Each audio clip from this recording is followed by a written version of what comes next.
This is the Court Leader's Advantage, a podcast series for court professionals and by court professionals. Brought to you by thecourtleader.net and in cooperation with NACM, the National Association for Court Management. I'm Pete Kiefer, and welcome to the Court Leader's Advantage podcast series. Last month, we talked about the 5 biggest issues facing young workers. This month, we'll look at the 5 biggest opportunities young workers have in 2025. These 5 are the opportunity to develop valuable digital skills and technology expertise, access to continuous learning and development to expand their knowledge and skills, the chance to build a global network of peers and mentors, the ability to excel in collaboration and connectivity, which enhances team dynamics, and the opportunity to find a career where they feel valued and seen.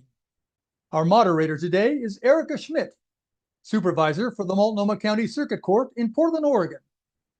Here to discuss these opportunities are Samantha Wallis, Assistant Court Administrator for the District Court in Coeur d'Alene, Idaho, Daniel Meza Rincón, Deputy Juvenile Court Administrator for the State of Utah in Salt Lake City, Victoria Murray, Business Intelligence Analyst and Supervisor for the Maricopa County Circuit Court in Phoenix, Arizona, Carrie Summers Nomura, Program Coordinator for the Clackamas County Circuit Court in Oregon City, Oregon, and Courtney Whiteside, Director of the Municipal Court in St. Louis, Missouri.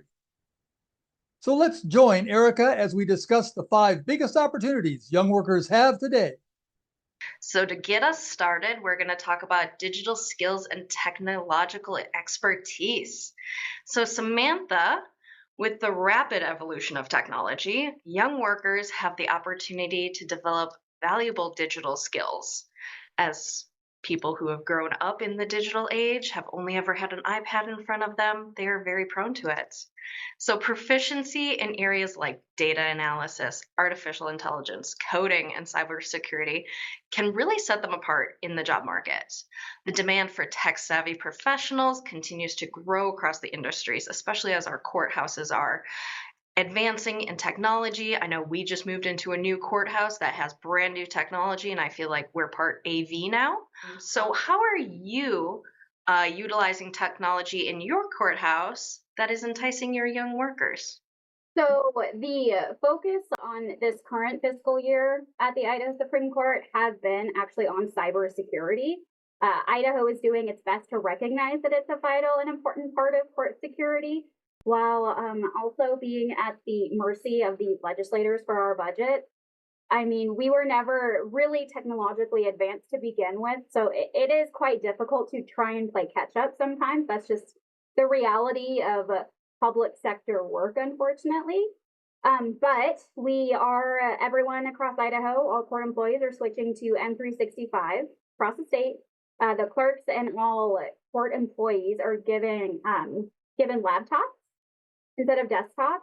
So it's a laptop, with the docking station to allow more flexibility, but also trying to plan for the future in case another event such as COVID happens again. That's really where we got pretty much all the technology we currently have, the D10s in the courtroom. It was because of COVID, with COVID money.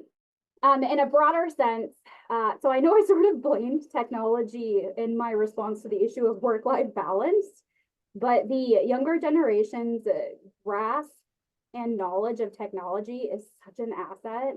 Every court uses technology, and being flexible and adaptable when technology changes and updates is so important in being able to be successful at a career in the court system. Technology is evolving at faster paces than ever before, and I think being in a younger generation tends to allow us to embrace the changes rather than fear them.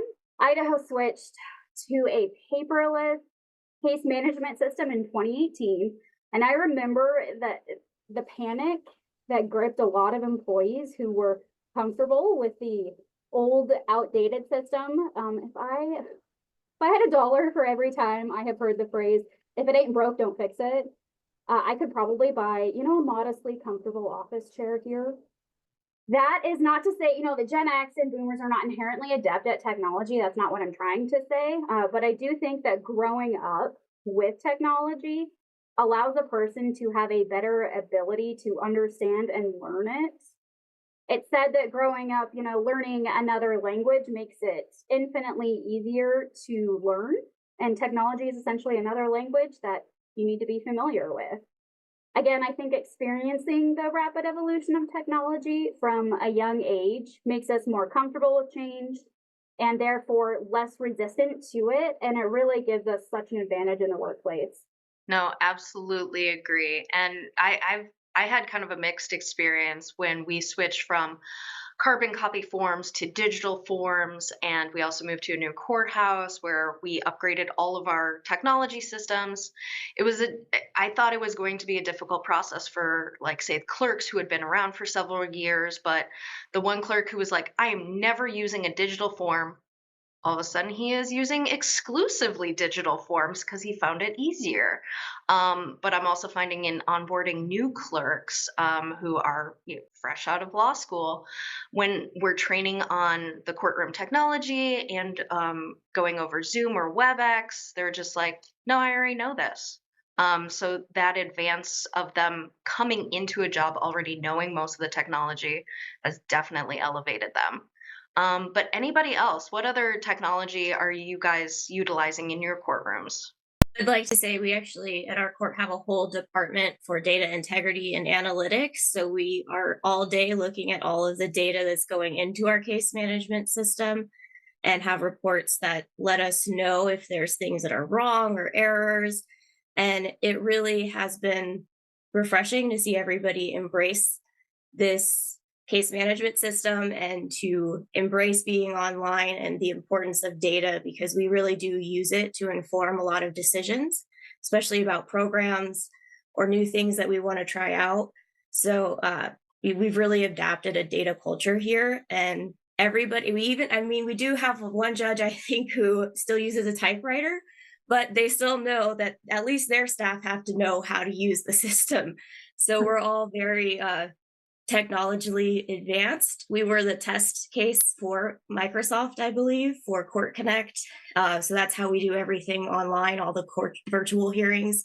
So it's been quite a learning curve, but it's possible to get everybody on board, even if it doesn't feel like it at first. I'll add something. So in Utah, so I work for the juvenile court, as I mentioned before, and we have our own case management system. As technology advances, right, we continue to enhance that case management system to make the work more streamlined for our employees. And I think that's another way that we can come alongside our team members who may be feeling overwhelmed with all the different tasks that they've been sort of assigned. And it's making technology make their work easier. And so I will say AI scares me. In the past, I've said it feels like witchcraft. But, I have thought a lot about this, and, I know it's going to make it's going to give us the tools to further support our team members. And so exploring ways that can make the day-to-day work easier is something that, we're looking at in our jurisdiction to figure out, how we implement that in the day-to-day work. Access to continuous learning and development, Victoria. There are more opportunities than ever for young workers to expand their knowledge and skills through online courses, certification, and training programs. Platforms like Coursera, LinkedIn Learning, and other educational resources make it easier for them to stay competitive and gain new expertise without needing formal degrees. What continuous learning and development is your court providing for your staff? So our court, I think earlier someone mentioned some mandatory trainings that we do, but within that, we actually have a block of time dedicated each year where you're not assigned a training, but you're required to take trainings. And we have a whole page called the Hub that has all of the court-sponsored trainings in it. We also recently got Udemy, which is a platform for learning. So there's quite a few very interesting courses on things from minute taking to writing code. So there's a lot of different things that they can explore on their own. We offer tuition reimbursement at our court. So you can actually come in without a degree and earn that degree while you're here working with us. We also have some people who have been pushing to try to remove degree requirements from job descriptions where it may not be necessary, or allowing for supplementing experience for that education to make it more accessible to more people. We have, and this, it sounds like a couple of courts around here do this. We also, the Arizona Administrative Office of the Courts, our AOC, has a 3-tier training program. So it starts for supervisors, goes to managers, then for executive leadership, and they all cover different aspects of our court and the courts around the nation and what they do and expectations and things that sometimes you don't learn until you're a couple of years into working for a court. Or even if you've worked in a court before, not all courts are built the same. So they really give you a good idea of what happens in Arizona in all of the counties, not just Maricopa County. So I just completed the ACS. That's where I heard about this podcast. So it is very informative. And if you're in Arizona in the courts, I encourage you to ask if you can go to that. And I think outside of that, it's just, we really do want to encourage people to gain those soft skills and make it easier to transfer. We have such a large court with so many opportunities. There's really something for everybody. So giving them the opportunity to move around so we can keep the people retained and keep them in the court is really beneficial. Oh, absolutely agree. Training has become absolutely vital. So has anybody else been doing any continuous learning or development for their courts? I think we shared a lot about it in part 1 and talked about it, but it's such an integral part. I mean, the judiciary as a whole is very reactionary. However, if we as court administrators and like roles almost have to be forward thinking and anticipate kind of what's coming, and preparing those that come behind us to do the same. So I think that it is imperative. It sounds like you guys have some really cool opportunities. Yeah, something else that I'll mention, just being a NACM member is part of continuous learning. It really is. I mean, just us being all together to be able to record this podcast is sort of amazing. I'm learning so much. I've been taking notes on whatever you guys have all been doing.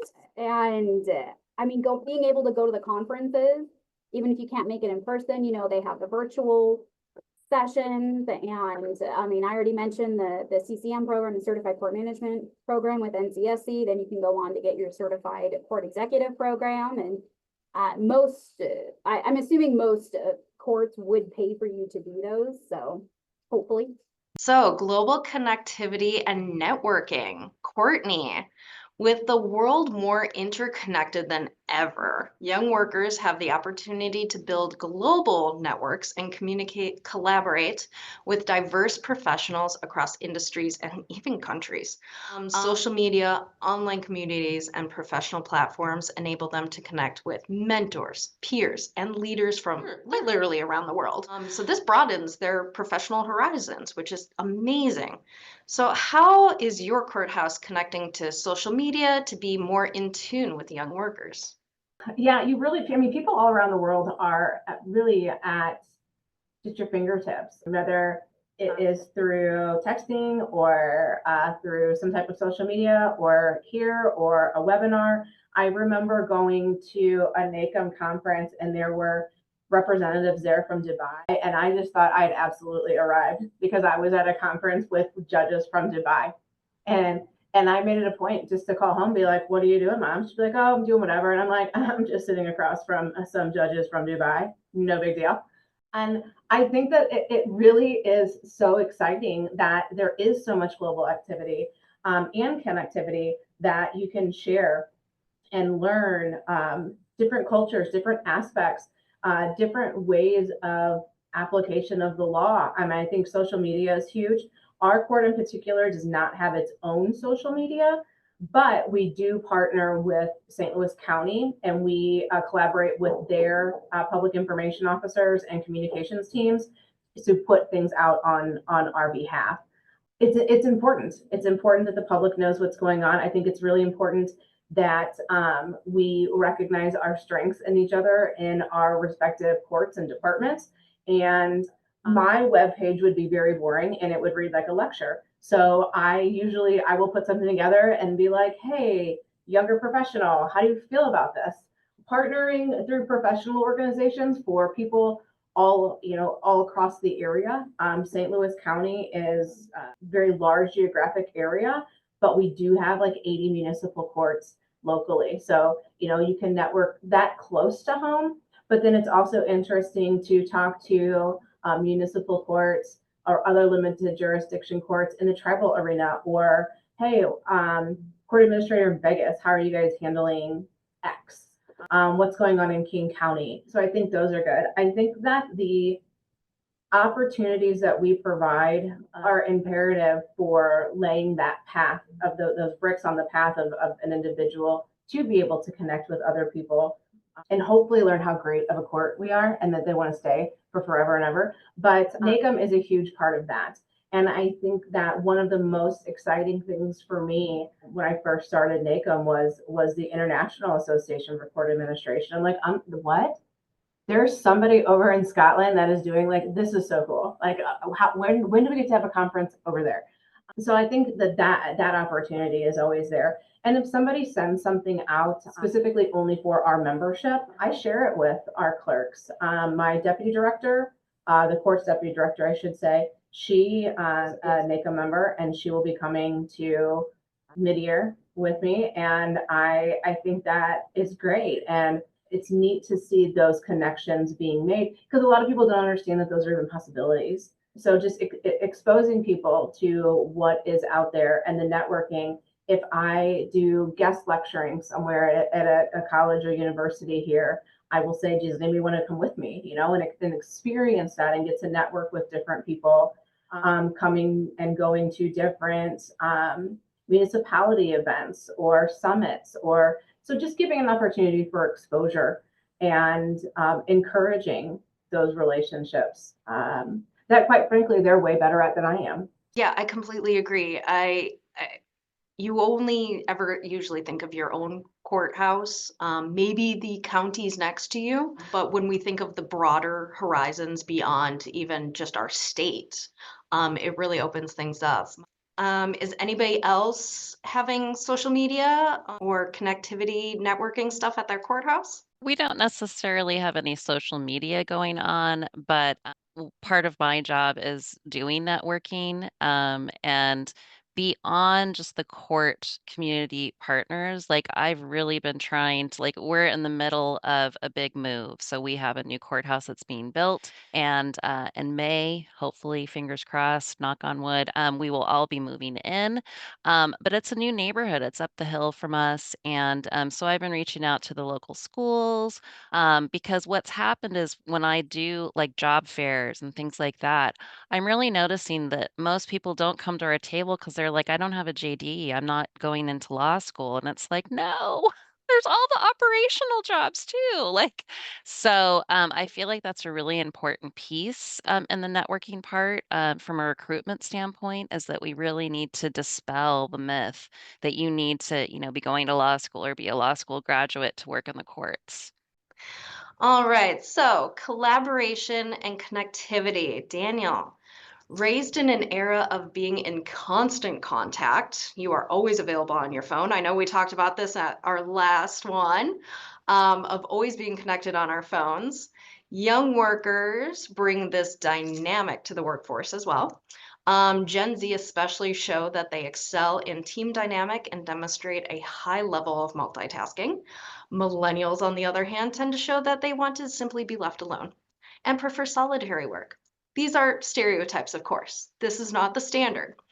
So how do you ensure collaboration between multi-generational workforces? That's a very good question. And I know we're talking about opportunities and how do we prepare for really the diverse workforce that we now are encountering, right?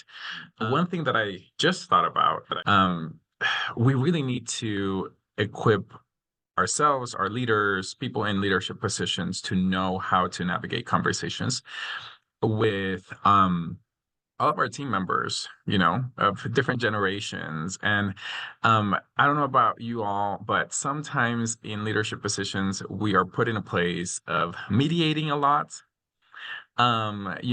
We individuals may not work well with each other because they may not understand the way that they go about different elements of their jobs. And so at times we tend to be sort of those individuals that help navigate those difficult conversations. And so I do think that it's important for individuals in leadership positions to sort of understand how to navigate those conversations, understand the different working styles. And like you mentioned a minute ago, a lot of what we know is based on stereotypes, and people will differ.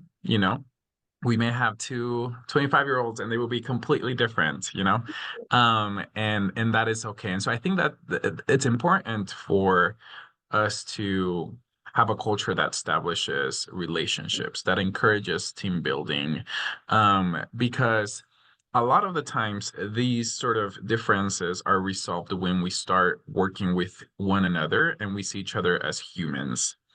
Right? We're not seeing each other as like, oh, I'm a millennial and I'm a boomer and I'm a Gen X. Like we stop seeing ourselves as sort of like individuals within this group, but rather, hey, we're all in here as a team and we're working toward the same mission, the same vision that we have.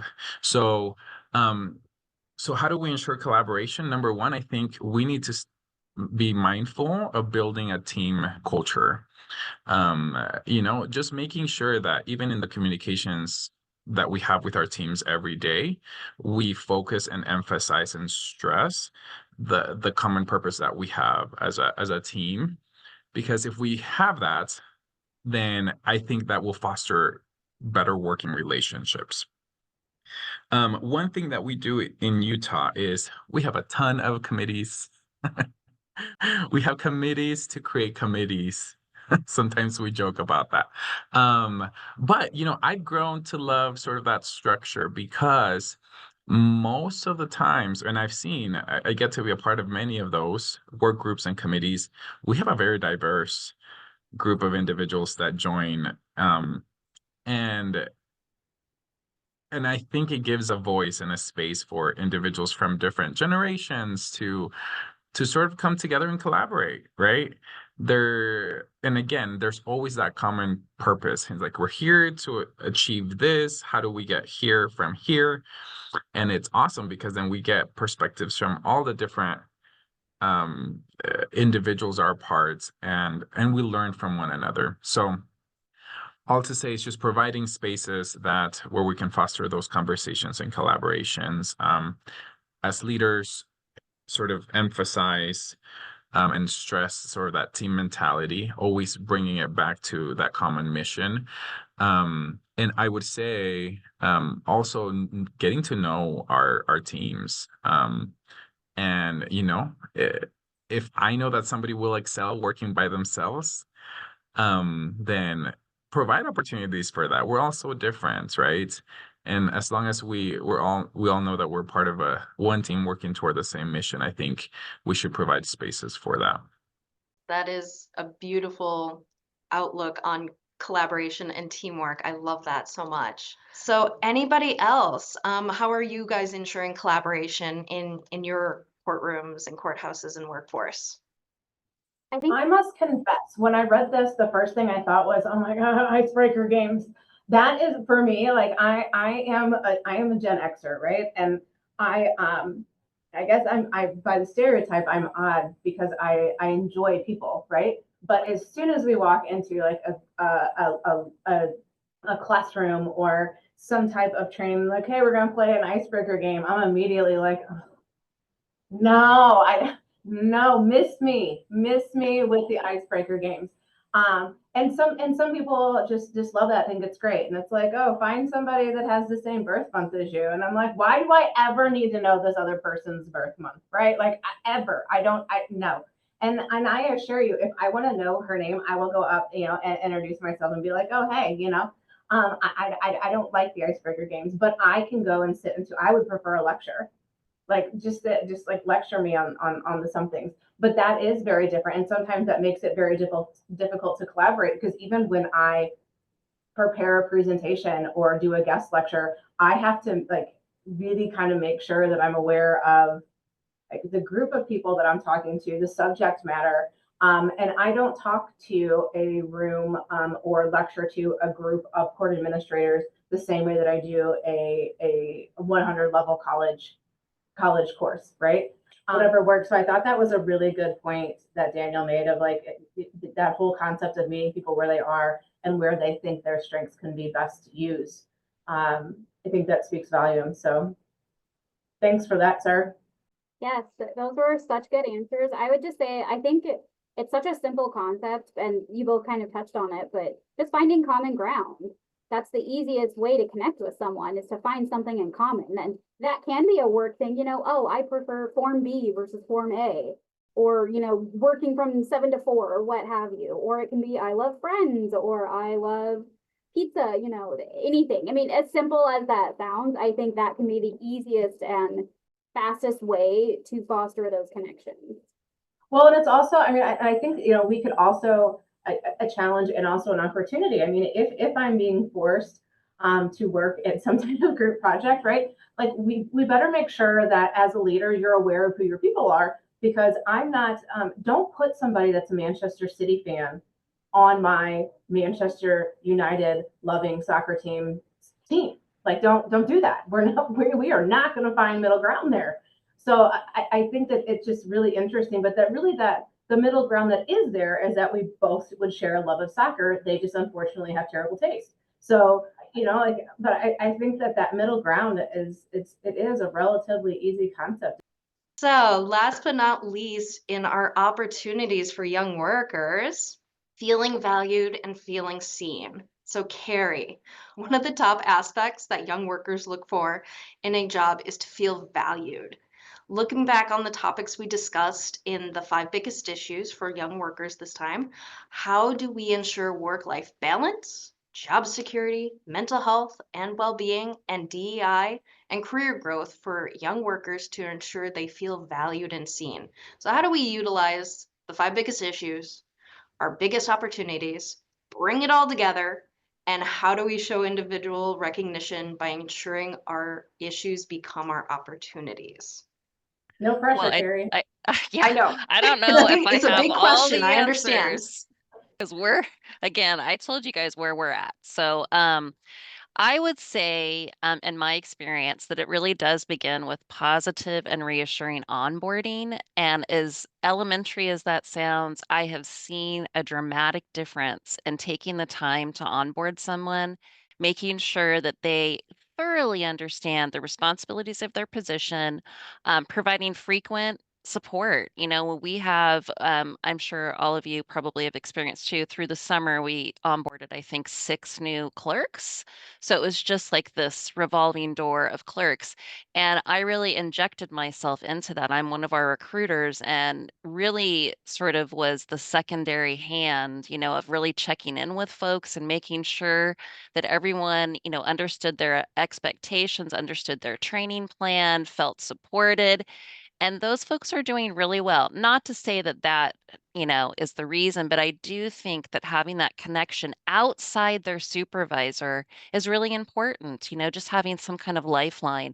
The other thing is, and I know this sounds very silly, but just calling people by name. I think this is a really something that in the business world we forget, to put people first. And that was a theme at this year's annual conference, was to put people first.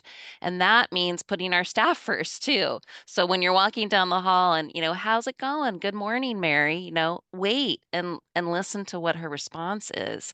One of the things that I try to do myself is to really take the time so that I'm establishing trust with a team member so that they know that they can come. I have a safe space sign on my door door and they know that they can come in here. It's confidential. I will do what I can to sort of move the needle if they have some kind of issue that's going on.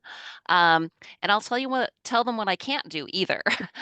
We also in the onboarding process are making an onboard or an orientation passport.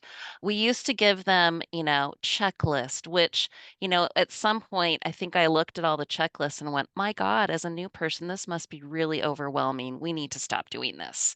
And so this is just a little bit more fun where they're supposed to go to each unit and learn just kind of a little ditty of what each one is responsible for, calendaring and criminal and civil. And so they're going to get, their little passport signed each time that they go to different departments. And then in the end, they get a big welcome basket of, OJD things and things like that. But in relation to that, I think as well, as leaders, it is our job to listen to staff members, whether you are the TCA, the deputy TCA, a supervisor or a manager. I really believe that it really comes to listening to your staff's needs. And that really can be an initial conversation with a new staff member from, do you need a special keyboard? Do you need a special chair? Are you sensitive? We have a new staff member that is very sensitive to the point that she gets migraines from sense. So, we really took that and she saw us go from not having a sense policy to now having a sense policy because we listened to her. So, I think in the end of the day, it's really important when we're looking at recognition that we really need to look at people. We need to take the time to listen to them and what their needs are. And the other thing too is, as I mentioned earlier, Clackamas County has historically been very non-diverse, just as a county in general. And so we're seeing that, of course, in the court. And so when I onboard somebody that might be from a marginalized community, I do spend extra time with them because we don't have the structure in place right now to fully support each of those identities. So it's like my job and my sort of heart to really make sure that they have connection to people so that if they are struggling or if they're feeling excluded in any way, they know that they can come to me and I'm going to push the needle for that. Um, the other thing, just kind of bringing it all the way home, we do have a Bravo on the Spot award, and it's just something we really have gone through some changes with our award system because a lot of people had complaints about X, Y, and Z. So we've kind of adapted along the way. So now it's more of an on the spot. So if you see someone doing something or someone was just fabulous with customer service, it doesn't have to meet all this criteria. It can just be something very on the spot. Hence the name. We also have something that we do periodically for staff called the Cart of Joy, and we just load the cart up with coffee and juice and fruit and donuts and all the things in the morning, and then also in the afternoon we play sort of blare music on the little cart, and we go around the court, and it's just this happy that kind of lifts people. We're talking about doing anonymous encouragement cards to leave on folks' desk because in addition to their court work, which is in and of itself enough, we also have the added task of planning a huge move. So, we just are in the process of doing a lot of things. So I guess the end result for me is really the message I would like to leave is that being transparent with your staff, it speaks volumes to staff members. We have had situations where I've heard supervisors say, well, we don't want to tell our staff that. And I'm like, what? Why not? And so I think that really, that's such an incredible opportunity to involve staff and hence their, sort of retention is probably going to be the result for you is that they feel involved in the process. All right. Does anybody else have any other comments on this topic? I have one last minute thought just because I feel inspired by everyone, by everything Carrie and you said. A lot of the times I think, we've learned to focus and to center efficiency and productivity, and I think that's a legacy we've received. And I feel like we can still do that at the same time that we're also centering care and caring for one another. And the concept of bringing the concept of care and caring for one another into public service, I think can just magnify the impact that we have in the work that we do, right? So I love what Carrie mentioned a minute ago into listen and centering people. We're more than just our positions. We tend to fall sometimes just in our position. This is what we are and this is who we are, but we're more than that. We have a life outside of work, and our team members and our teams do us well, and sort of like honoring the full self of the individual and truly and honestly and genuinely caring for people. I think it's where the key is. So I feel inspired. So thank you, Carrie, for sharing what you did. Agreed. You guys are all inspiring. I absolutely love it. You have brought so many fabulous ideas to the table today. All right. Well, I am very grateful for all of you. I value all of you and I see all of you. So thank you so much for joining me today in discussing the 5 biggest opportunities for young workers. I think we're all bringing a lot, and I think future generations will absolutely love some of the things that our courts are doing. So thank you all for joining me today. I want to thank Erika, Samantha, Victoria, Carrie, Courtney, and Daniel for sharing many of the opportunities courts are providing today to entice young workers to make court administration their chosen career. These enhancements to the workplace will ensure that our profession continues to grow in the years to come. As always, my thanks to you court professionals tuning into today's episode. The opportunities we discussed today and the ones we'll discover in the future will help you continue your work at the highest level. Thank you for all you do. Join us on Tuesday, February 18th, for our next episode dealing with the issues facing our courts. This has been the Court Leaders Advantage podcast series. I'm Pete Kiefer, and thanks for joining us today.